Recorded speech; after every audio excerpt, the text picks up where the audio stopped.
देखो, जिसके पास कुछ ना हो तो वो क्या करेगा? निर्मल, यदि किसी के पास बल ना हो तो क्या करेगा? निर्बल के बल कौन है? राम। अपना बल मान लिए कि हमारा बल कौन है? राम। बलराम बलवंत हरिलाल के। आप जिनके पास धन ना हो तो वो उसको क्या सोचना, क्या करना चाहिए, क्या कहना चाहिए? पायो जी मैंने राम रतन धन पायो। पायो जी मैंने राम रतन धन पायो। पायो जी मैंने राम रतन धन पायो। पायो जी मैंने राम रतन धन पायो। पायो जी मैंने राम रतन धन पायो। मेरे सतगुरु मेरे पाकर अपनायो। पायो जी मैंने राम रतन धन पायो। पायो जी मैंने राम रतन धन पायो। जिसके पास धन न हो ना तो धन भी किसको बना ले? भगवान राम को। अब एक सेठ जी बेचारे बहुत परेशान थे, परसाने में रहते थे। अब यह बेहबल भाग रहे थे, बहुत ज्यादा परेशान भाग रहे थे। अब जब परेशानी में देखकर एक संत ने पूछा कि सेठ, इतना तू क्यों उदास फिर रहा है? तब सेठ कुछ न बोला, फिर बोले सेठ से, संत जी सुनहु सेठ तेरो बरसाने को बास। अरे सेठ, तेरा तो बरसाने में बास है।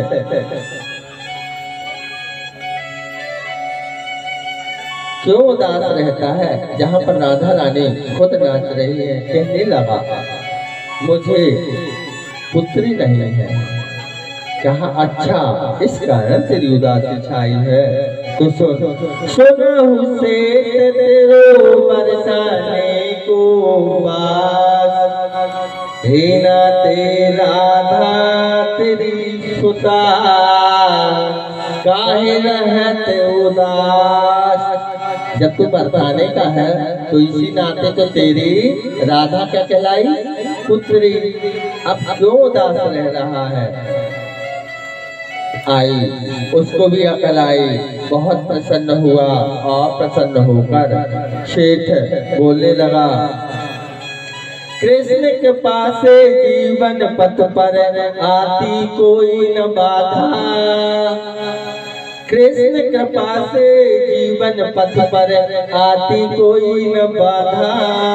मैं बड़भागी पिता हूँ, मेरी बेटी है राधा। मेरी बेटी है श्री राधा। बहुत प्रसन्न हुआ और उसी दिन से उसने मान लिया राधा रानी को अपनी बेटी और घर गया। घर जाने के बाद कुछ समय बीता और कुछ समय बीतने के बाद अपनी बहुओं को चूड़ी पहना। उनकी थी 3 बहुएं। तीनों बहुओं को चूड़ियां पहनाने के लिए चूड़ी वाले को आदेश दिया। अब चूड़ी वाली आई तो तीनों बहुओं को चूड़ी पहना दी। तीनों बहुएं चूड़ी पहनी। इसके बाद चौथी भी एक बहू थी। जब वह सेठ के पास उन चूड़ियों का मूल्य लेने गई तो कहा, सेठ जी, आपकी 3 बहुएं नहीं पहने हैं चूड़ियां। तो 4 लोग थे, 4 लोगों को पहनाया मैंने चूड़ी। तो 4 लोगों के मुझे मूल दो। तो कहने लगी, नहीं, तुम झूठ बोल रही हो। जब मेरे घर में 3 बहुएं हैं, चौथी है ही नहीं, तो चौथी को किसको पहना देगी? मतलब तो झूठ बोलकर मेरे से पैसे लेना चाहती है। तो अब इस प्रकार की चूड़ी पहना के चली गई और उनसे मांगने लगी। जब ना दिए। सेठ जी ठीक है मैं कोई मोल नहीं देता, पहले बहुओं से पूछ लूं किसी और को बोलकर पहनाई है कि या कोई रिश्तेदार तो नहीं आया तो मैं मोल दूंगा। ठीक है बाद में दूंगा मोल। इसके बाद रात में आकर सोए, अपने बिस्तर पर लेट गए। भोजन करने के बाद राधा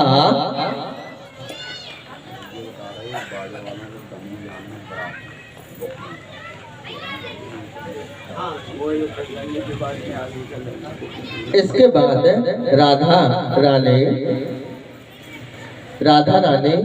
आई सपने में। किनके सपने में? सपने में प्रकट होकर बोली वृषभान की लली।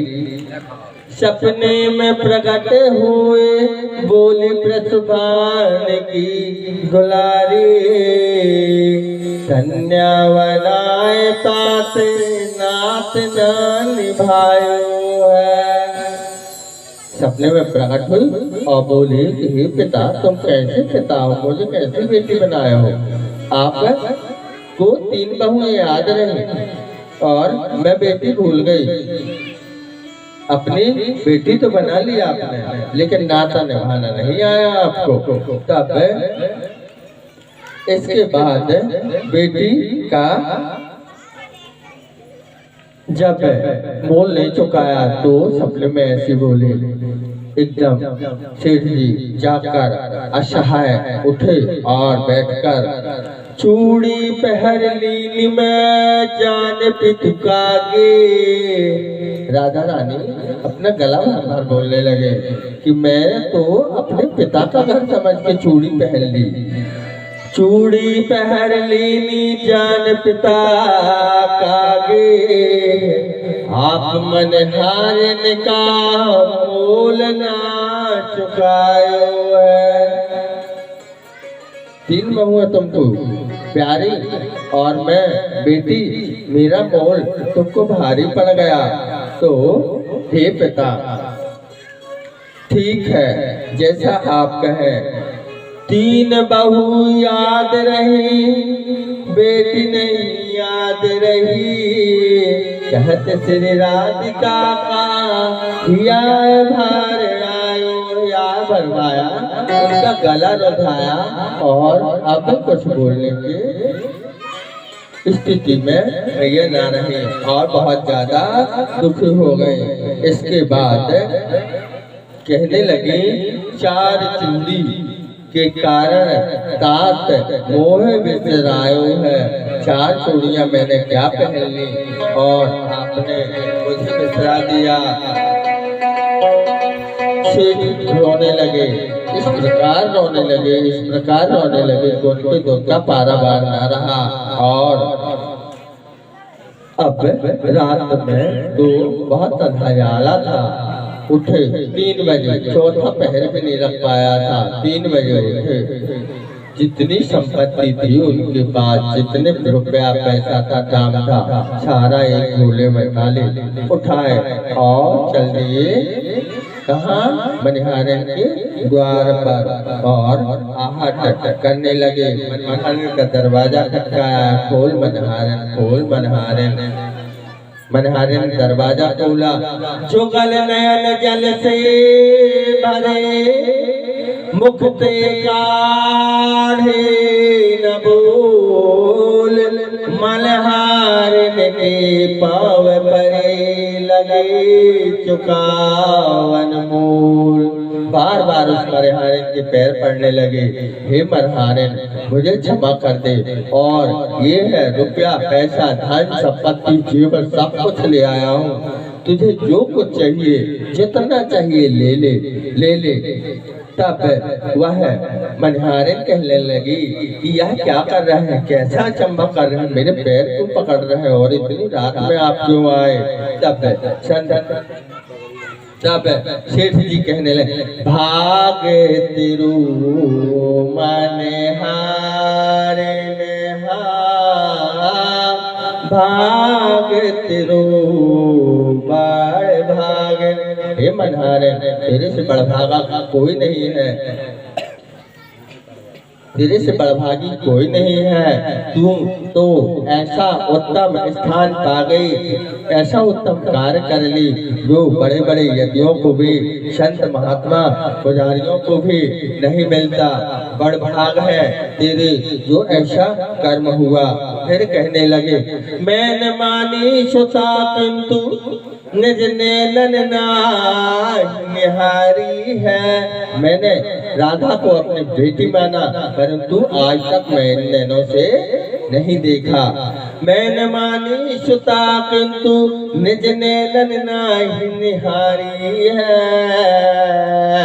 मन हारे ने भागे तिरु, मन हारे ने। तेरा बहुत बड़ा भाग्य है। और आगे कहने लगे, चूड़ी पहन गई तेरे कर से वृषभान की दुलारी। चूड़ी पहन गई तेरे कर से वृषभान की दुलारी। धन धन भाग तिरु मन हारिन। तेरे हाथों से वृषभान की दुलारी जगदम्बा राधा रानी चूड़ी पहन गई।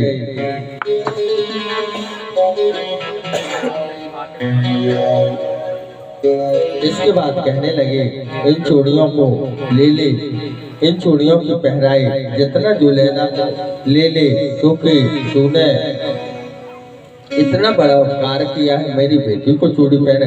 चूड़ी पहन गई तेरे कर से वृषभान की दुलारी। धन धन भागे तेरो मन हारन। बेटी की चूड़ी पहराई ले जाओ बलहारी। युगंधाचार जोर करो बिनवत क्षमियो चूक हमारी।